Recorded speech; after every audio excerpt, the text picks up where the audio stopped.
Hi everyone, so these are our turkeys. So this one here is Ron, he's the male. And these two women over here, these are Flo and Ethel. Now, these have all been brought to the college as rescue turkeys. And Ron came in 2016 and the females come a little bit before him to get settled before he came.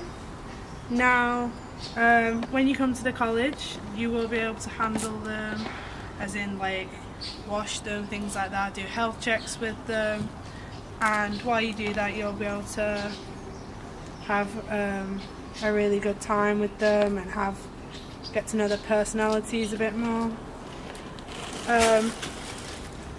So these are our turkeys, and thank you for watching.